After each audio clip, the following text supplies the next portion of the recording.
Hello ja tervetuloa uuden videon pariin. Mä ajattelin tänään kuvailla tämmöisen videon kuin mun vinkit puolimaraton harjoitteluun. Mun piti kuvata tää video jo syksyllä 2023, mutta erinäisistä syistä se jäi silloin kuvaamatta. Mutta ajattelin, että why not, ei ne mun vinkit ole miksikään muuttunut, joten ihan yhtä lailla mä voin tän kuvata vasta nyt vähän jälkijunassa.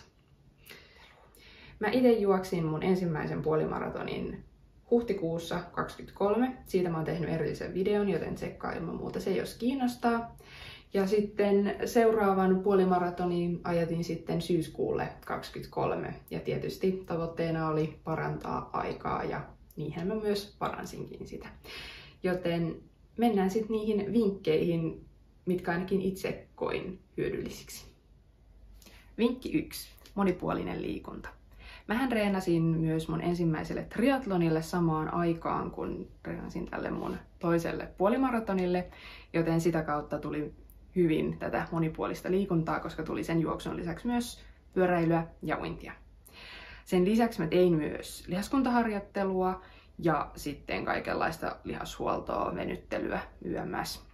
Ja ainakin itse tykkäsin hirveästi tästä, että se liikunta pysyi edelleen monipuolisena, ettei tullut liian yksitoikkoista treenaamista vaan sen juoksun kautta.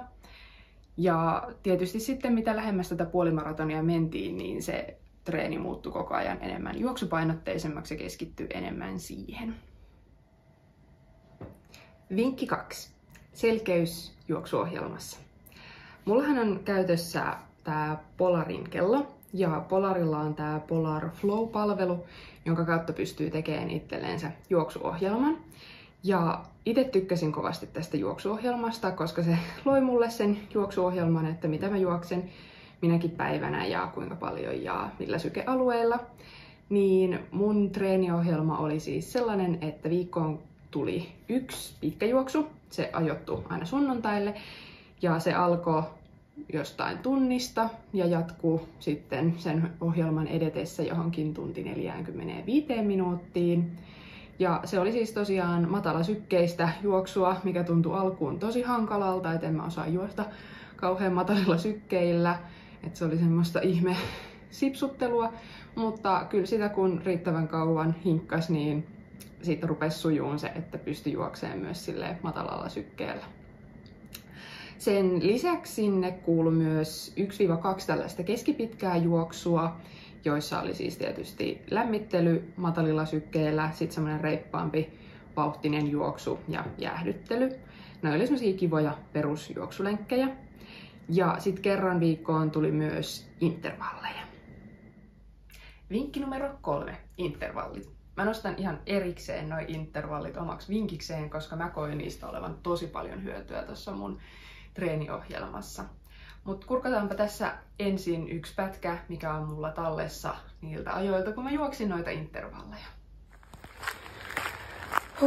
Vitsi mikä fiilis. Oli varmaan vuoden paras intervallijuoksu, vaikka mä jännisin alkuun, että tuleeko sitä yhtään mitään. Yksi kalitis väsynyt fiilis. Mutta tosiaan 16 minuuttia alkuverryttely. Sitten 3 kertaa 6 minuuttia intervallit ja väleissä 2 minuutin palautukset.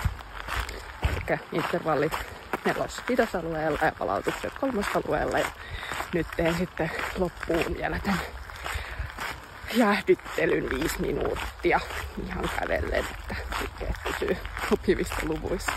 Mutta vitsi tuli kyllä hyvä fiilis, vaikka piti itteensä vähän taiputella tänne lenkille. Jes, tämmöiset on kivoja fiiliksiä näissä treeneissä. Eli nuo intervallit koostuu 16 minuutin lämmittelystä. Sen jälkeen tuli sitten ne itse intervallit ja niitä juostiin siis oikeasti reippaasta tahtia, eli sykealueella 4-5. Itse pysyin aika useasti vain 4, että tosi vaikea päästä sinne 5 edes.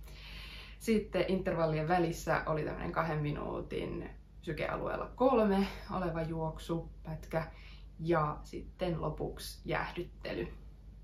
Ja itse koin kyllä noi intervallit tosi hyödyllisinä, vaikka ne tuntui ihan karseelta silloin kun niitä juoksi, mutta toki sitten oli hyvä fiilis kun ne oli saanut suoritettua. Ja kyllä ne ehkä ihan pikkasen helpottu siinä juoksuohjelman edetessä, kun niitä aina viikoittain toisti. Eli tällaiset oli mun vinkit puolimaraton harjoitteluun.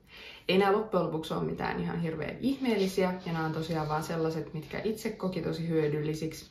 Mutta toivottavasti näistä voisi olla jollekulle hyötyä, jos tässä pohdit puolimaratonin juoksemista. Sitten jos annan ekstra vinkin siihen itse puolimaraton tapahtumaan, niin älä lähde juoksemaan liian lujaa alussa. Näin mä tein itse mun ekassa puolimaratonissa.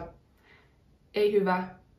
Tokassa puolimaratonissa oli niin paljon porukkaa siellä, että mä olin itse asettunut siihen 2 tunnin jänisten luo, niin siinä oli niin iso lössi, että et sä päässyt edes juokseen kauhean kovaa, ja siinä pikkuhiljaa pääsit ohittelemaan porukkaa ja löytyi se oma tahtinen porukka.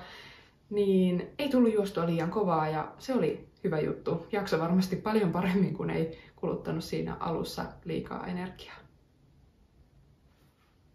Mutta tässä kohtaa mä kiitän, jos oot kattonut videon tänne asti.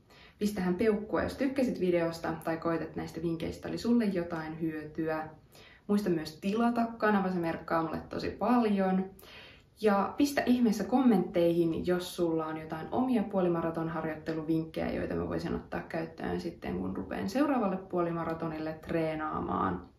Mutta tässä kohtaa mä taidan mennä vaihtamaan juoksukamppeet päälle ja hilpasta juoksulenkille, joten toivottavasti me nähdään sitten seuraavalla videolla. Siihen asti, heido!